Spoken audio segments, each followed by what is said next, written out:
Imagine creating a company that investors believed would become the Amazon of Africa. A company that raised hundreds of millions of dollars, expanded across multiple countries, and became one of the most famous startups on the continent. Now imagine watching that dream begin to crumble. This is the story of Jumia, the company once celebrated as Africa's Amazon, and how it lost billions in market value. In 2012, Africa's e-commerce market looked like a gold mine. The continent's population was growing rapidly. Internet access was expanding. Millions of consumers were coming online for the first time. Many investors believed Africa would eventually experience an online shopping boom similar to what happened in the United States and China.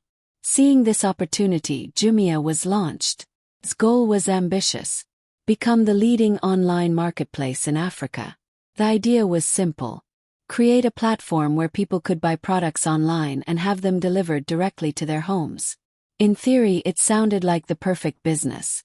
After all, if Amazon could succeed in America, why couldn't a similar company succeed in Africa? At first, everything seemed to be moving in the right direction. Jumia expanded aggressively across the continent. The company entered Nigeria, Kenya, Egypt, Morocco, Ghana, Ivory Coast, and several other markets. Investors loved the story. Money flowed into the business.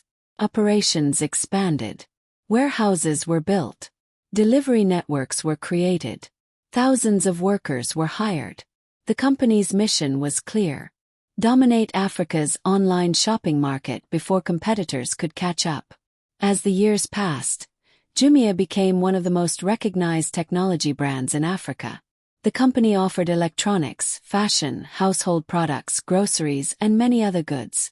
Online shopping was becoming increasingly popular. Customers enjoyed the convenience. Investors enjoyed the growth numbers. Everything appeared promising. Then came a historic moment. In April 2019, Jumia became the first African technology startup to be listed on the New York Stock Exchange. The event was celebrated as a major achievement for African entrepreneurship. Media organizations around the world called Jumia the Amazon of Africa. Investors rushed to buy shares. The company's valuation soared into the billions of dollars. For a brief moment, Jumia appeared unstoppable. But beneath the celebration, serious problems were growing. The first challenge was infrastructure. Unlike developed markets, many African cities lacked efficient delivery systems. Addresses were often difficult to locate. Road conditions created logistical challenges. Deliveries were more expensive than expected. Getting products to customers was often complicated and costly. Another challenge involved online payments. Many customers preferred cash on delivery rather than paying online. This created additional operational complexity and increased costs. Jumia had to spend enormous amounts of money building systems that companies in other regions often took for granted. The second problem was profitability. Although revenue was growing, the company continued losing money. Every year, investors saw impressive growth numbers.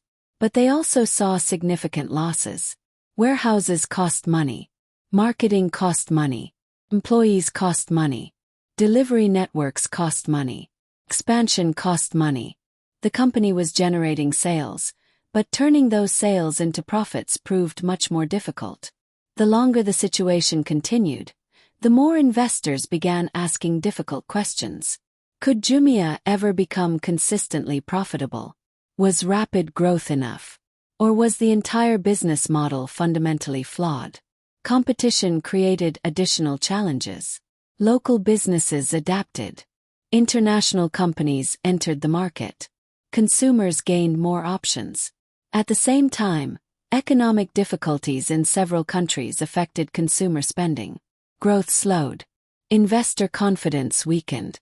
Eventually, the stock market responded. Jumia's share price experienced sharp declines. Billions of dollars in market value disappeared. A company once worth several $billion suddenly looked much less impressive. Investors who bought shares during the excitement experienced painful losses.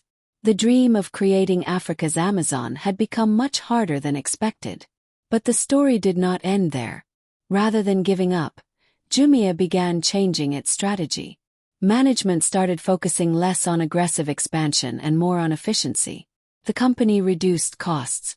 Some markets were exited. Operations were streamlined. The focus shifted toward building a sustainable business instead of chasing growth at any price.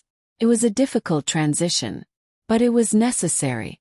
Today, Jumia remains one of Africa's most recognizable technology companies. The company continues operating across several countries and serves millions of customers. However, its journey provides an important lesson. A great idea is not enough. A large market is not enough. Even hundreds of millions of dollars in investment are not enough. Execution matters. Infrastructure matters. Economics matter. And profitability matters. The rise and struggles of Jumia reveal both the incredible opportunities and the enormous challenges of doing business across Africa. The company helped pioneer e-commerce on the continent. It inspired entrepreneurs. It attracted global investors. And it changed how many Africans shop. But it also showed that turning a bold vision into a profitable business is far more difficult than many people imagine. From being called Africa's Amazon to losing billions in market value, Jumia's journey remains one of the most fascinating business stories in Africa. And its next chapter is still being written. If you enjoyed this video, subscribe for more African business stories, startup failures, business successes, and untold stories from across the continent. Thanks for watching.